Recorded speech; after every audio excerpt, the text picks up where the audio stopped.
আমাদের ইউটিউব চ্যানেলের পক্ষ থেকে আন্তরিক শুভেচ্ছা অভিনন্দন। আমরা আজকে আলোচনা করব ষষ্ঠ শ্রেণীর দশম অধ্যায় গতি অধ্যায়।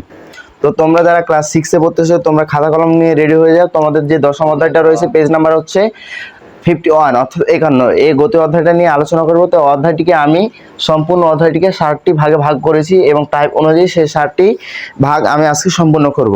তো চলো শুরু করি টাইপগুলো।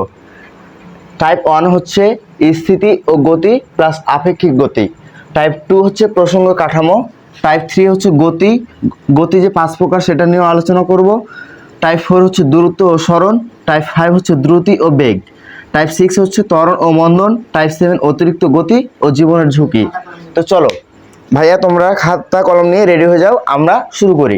তো সবপ্রথমে টাইপ 1 নিয়ে আলোচনা করি স্থিতি ও গতি। স্থিতি কি আর গতি কি? স্থিতি বলতে বোঝায় কোনো বস্তু থেমে থাকা অর্থাৎ চলমান নয়। আমাদের প্রতিটি বস্তুই এই পৃথিবীর যত পদার্থ রয়েছে সবকিছু কিন্তু বস্তু কোনো দ্বারা গঠিত, ঠিক আছে? তো সেই বস্তু হয় স্থির থাকবে আর না হলে সে গতিশীল থাকবে। যদি সে থেমে থাকে তাহলে সেটা হলো স্থিতি, আর যদি সে চলমান থাকে তাহলে সেটা হলো গতি, ঠিক আছে? তো স্থিতি আর গতি গেল। তারপরে গতি আপেক্ষিক বা স্থিতি আপেক্ষিক। সকল গতি কিন্তু আপেক্ষিক গতি বা স্থিতিও কিন্তু তোমার আপেক্ষিক গতি। কেন গতি? এখন ধরো যে তুমি এখানে একটি গাছের তলায় বসে আছো, তোমার রাস্তার পাশ দিয়ে একটি বাস যাচ্ছে। বাসে যে যাত্রীগুলো রয়েছে আর বাসটি হচ্ছে তোমার কি চলমান, বাসটি চলমান। বাসে যে যাত্রীগুলো রয়েছে, বাস যখন চলমান তখন সে সামনে এগিয়ে যাচ্ছে আর তুমি কি তুমি পিছন দিকে সরে যাচ্ছ না? তুমি যদিও না সরো কিন্তু যাত্রীর সাপেক্ষে তুমি সরে যাচ্ছ। দেখো তুমি স্থির অবস্থায় সেখানে বসে আছো কিন্তু তুমি যাত্রীর সাপেক্ষে তুমি কি তুমি গতিশীল অর্থাৎ পিছনে সরে যাচ্ছ। এটাই হলো তোমার গতি আপেক্ষিক। তাই সকল গতি হচ্ছে আপেক্ষিক বা সকল স্থিতি হচ্ছে তোমার আপেক্ষিক গতি। তারপর রয়েছে প্রসঙ্গ কাঠামো। প্রসঙ্গ কাঠামোটা কি? যার সাপেক্ষে স্থিতি বা গতি সম্পর্কে আলোচনা করা হয় বা গতি বা স্থিতি নির্দেশ করা হয় তাকে বলা হয় প্রসঙ্গ কাঠামো। ধরো এখন যে তুমি এই যে গাছের তলে যে বসেছিলা আর বাসটা যে চলতেছিল, যাত্রীগুলো যে তোমাকে দেখলো, তো তুমি যে চলমান ছিলা না, তাহলে এখানে প্রসঙ্গ কাঠামো কে? প্রসঙ্গ কাঠামো হচ্ছে এখানে যাত্রীগুলা, কারণ যাত্রীগুলার নির্দেশেই তুমি হচ্ছে চলমান। বা ধরো যে এখানে একটি স্কুল রয়েছে আর তুমি সাইকেল চালিয়ে যাচ্ছ। তুমি 5 মিনিট পরে তুমি স্কুল থেকে 1 কিলোমিটার দূরে অবস্থান করলে। এখন দেখো তুমি যে স্কুল থেকে 5 মিনিট পরে 1 কিলোমিটার দূরে অবস্থান করলে, তো তোমার সাপেক্ষে এই যে স্কুলটা 1 কিলোমিটার দূরে সরলো না? অবশ্যই সরলো। এটা হচ্ছে তোমার প্রসঙ্গ কাঠামো। এখানে প্রসঙ্গ কাঠামো কি? তাহলে এখানে প্রসঙ্গ কাঠামো হচ্ছে তুমি, কারণ তুমি তো সাইকেল চালায় এখান থেকে 1 কিলো গেলা, তাই না? তোমার সাপেক্ষে। তাই বলা যায় প্রসঙ্গ কাঠামো কোনো বস্তু হইতে পারে, কোনো বই হইতে পারে, কোনো বাসস্থান, কোনো গাছ, কোনো রাস্তা, হয়তোবা কোনো প্রাণীও হইতে পারে, ঠিক আছে? তারপরে রয়েছে গতি। গতিটা কি? গতি আমরা আগে আলোচনা করছি, কোনো বস্তু বা কোনো গাড়ি যদি চলমান থাকে তাহলে তখন তাকে গতিশীল বলা হয়, অর্থাৎ সে গতি অবস্থায় রয়েছে। তো গতি আমাদের সাধারণত হয়ে থাকে 5 প্রকার: চলন গতি, ঘূর্ণন গতি, জটিল পর্যাবৃত্ত গতি, স্পন্দন গতি। তো চলন গতি কি? চলন গতির সূত্রটি হচ্ছে এরকম বা সংজ্ঞাটি: একই সময় একই বস্তু কণা একদিকে সরলরেখা বরাবর বা বক্ররেখা বরাবর ক্রিয়া করবে তখন তাকে চলন গতি বলবে। এই যে এখানে দেখো এটি রাস্তা, তাই না? এটি রাস্তা আর তুমি এখানে সাইকেল চালিয়ে যাচ্ছ একটা। তুমি যে যাচ্ছ তোমার এই যে সাইকেল সহ তুমি সহ সাইকেলের প্রত্যেকটি অংশ এবং তোমার প্রত্যেকটা অংশ তোমার কোষ সহ তুমি যে জামা কাপড় পরে আসো সকল কিছুই একই দিকে যাচ্ছে না, তাহলে সেটা হচ্ছে চলন গতি। তারপর রয়েছে ঘূর্ণন গতি। ঘূর্ণন গতি কি? ঘূর্ণন গতি হচ্ছে কোনো একটি বিন্দুকে কেন্দ্র করে একই কক্ষপথ বজায় রেখে বারবার ঘুরতে থাকবে, সেটা হচ্ছে ঘূর্ণন গতি। যেমন আমরা যদি তোমার রুমের যে ফ্যানটা রয়েছে ফ্যানটার দিকে যদি তাকাই তাহলে দেখবা কি ফ্যানের যে তোমার এক ঘুরতেছে একটা নির্দিষ্ট কেন্দ্র করে ঘুরতেছে না, নাকি আঁকাবাঁকা হয়ে ঘুরতেছে? না, একটি কেন্দ্রকে ঘুরতেছে, কেন্দ্রকে কেন্দ্র করে ঘুরতেছে। দেখো এই যে ফ্যানের যে পাখাগুলো রয়েছে এটুকে এই জায়গাটাকে কেন্দ্র করে ঘুরতেছে। অতএব কোনো বস্তু যদি কোনো নির্দিষ্ট বিন্দুকে কেন্দ্র করে চলমান হয় এবং গোলাকার বৃত্তাকার কক্ষপথে ঘুরতে থাকে তখন তাকে চলন গতি বলে। তারপরে রয়েছে জটিল গতি। জটিল গতি কি? এখন দেখো এই যে তুমি সাইকেল চালাই গেলা, তুমি চলমান, অর্থাৎ সেটা তোমার চলন গতি। কিন্তু এখন দেখো তো এই যে তোমার যে চাকাগুলো রয়েছে, সাইকেলের চাকা ঘোরার সময় সাইকেলের চাকা কি চলন গতি না, অবশ্যই সে সামনের দিকে এগিয়ে যাচ্ছে। এখন দেখো তো এই যে সাইকেলের চাকা যে ঘোরার ফলে তুমি আবার সামনে এগিয়ে যাচ্ছ না, দেখো সাইকেলের চাকা ঘুরতেছে তার সাথে সাথে তুমি এগিয়ে যাচ্ছ, তাহলে এটা হচ্ছে তোমার জটিল গতি।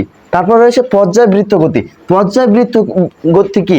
পর্যায়বৃত্ত গতি হচ্ছে তোমার ঘূর্ণন গতির অনুরূপ, কিন্তু একটু ভিন্ন, আলাদা।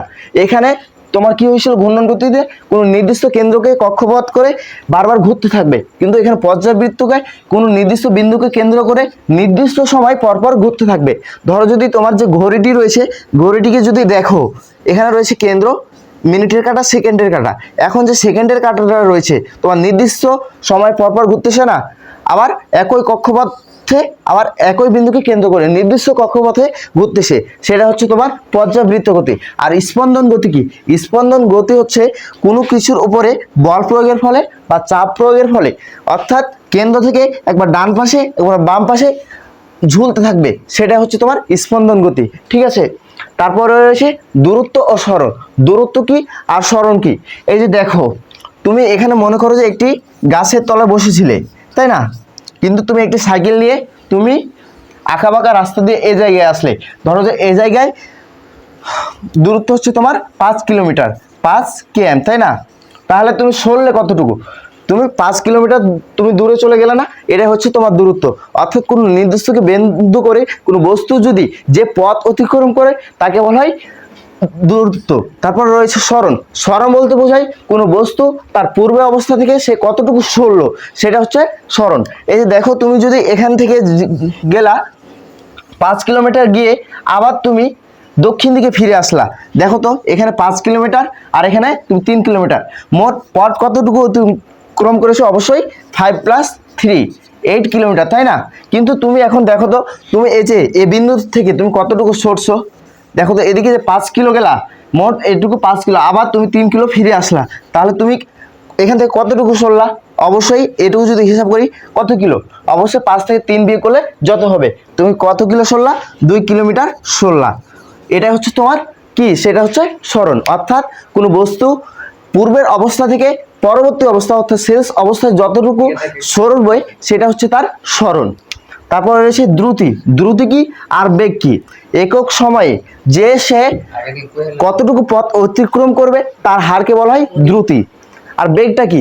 সময়ের সাপেক্ষে দূরত্বের অতিক্রমের হারকে বলা হয় বেগ। ঠিক আছে, তারপর রয়েছে ত্বরণ ও মন্দন। ত্বরণটা কি আর মন্দনটা কি? সময়ের সাথে বেগ বৃদ্ধির হারকে বলা হয় ত্বরণ। সময়ের সাথে এই যে নির্দিষ্ট সময়, তুমি এখানে ধরো যে একটি মোটরসাইকেল নিয়ে গেলা, এখান থেকে তুমি 1 মিনিট পরে তুমি পিক আপ যে টানলা, তোমার 20 কিলোমিটার পার আওয়ারে গেল, আবার তুমি 10 মিনিট পর করে দিলা 50 কিলোমিটার পার আওয়ার, তাহলে কি তোমার বেগটা বৃদ্ধি পাইলো না? কার সাপেক্ষে? সময়ের সাপেক্ষে না হালকা হালকা হয়ে গেল? তুমি কি একবারেই 0 থেকে 50-এ উঠাইতে পারলা না? তুমি কত 10 মিনিট পরে তুমি 50 কিলোমিটার পার আওয়ারে উঠাইতে পারলা, তাহলে এটাই হলো তোমার বেগ, অর্থাৎ একক ত্বরণ। সময়ের সাপেক্ষে বেগ বৃদ্ধির হারকে ত্বরণ বলা হয়। আর মন্দন কোনটা? এই যে তুমি যে বেগটা বৃদ্ধি করলা, এটা হলো তোমার ত্বরণ। কিন্তু তুমি যদি এখানে একটি চলমান গাড়ি 20 কিলোমিটার পার আওয়ারে চলতেছে, কিন্তু সামনে দেখলা যে একটি কুকুর রাস্তায় চলমান করতেছে, এখানে তুমি গাড়ির ব্রেক চেপে গাড়ির গতি কমাই দিলা, তোমার বেগটা কমাই দিলা, তুমি 10 কিলোমিটার পার আওয়ারে নিয়ে আসলা, এখানে কি বেগটা তোমার হ্রাস পাইলো না? তুমি বেগটা যে কমাই দিলা। অতএব যদি সময় সাপেক্ষে বেগের বৃদ্ধি না পেয়ে হ্রাস পায়, তখন তাকে আমরা বলবো মন্দন। তারপরে টাইপ 7 রয়েছে কি? অতিরিক্ত গতি বা ঝুঁকি। এখন দেখো, তুমি যদি অতিরিক্ত গতিতে চলমান হও বা তুমি অতিরিক্ত গতিতে গাড়ি চালাও, তাহলে কি তোমার অ্যাক্সিডেন্ট হওয়ার সম্ভাবনা রয়েছে। কেন রয়েছে? তুমি এখন এখান থেকে 50 কিলোমিটার পার আওয়ারে চলতেছো, কিন্তু আরেকটি গাড়ি তোমার 40 কিলোমিটার পার আওয়ারে আসতেছে, কিন্তু তোমার রাস্তা স্বল্পতার কারণে তোমরা ধাক্কা খাইলে কি হবে? অবশ্যই তোমারও ক্ষতিগ্রস্ত হবে, আর ওপর যে গাড়িটির আসতেছিল সেটারও ক্ষতিগ্রস্ত হবে। কেন হইল? তুমি যদি গতি কমে থাকতা, তোমার যদি বেগটা কম থাকতো, তাহলে তোমার অ্যাক্সিডেন্ট হওয়ার সম্ভাবনা কম থাকতো। কিন্তু তোমার যে গতি বেশি ছিল, এখানে তোমার আশঙ্কাটা বেড়ে গেল। এভাবে অনেকাংশ জায়গায় কিন্তু অ্যাক্সিডেন্ট হয়ে থাকে, অর্থাৎ রোড অ্যাক্সিডেন্ট, সড়ক দুর্ঘটনায় অনেক অনেক মানুষ মারা যাচ্ছে।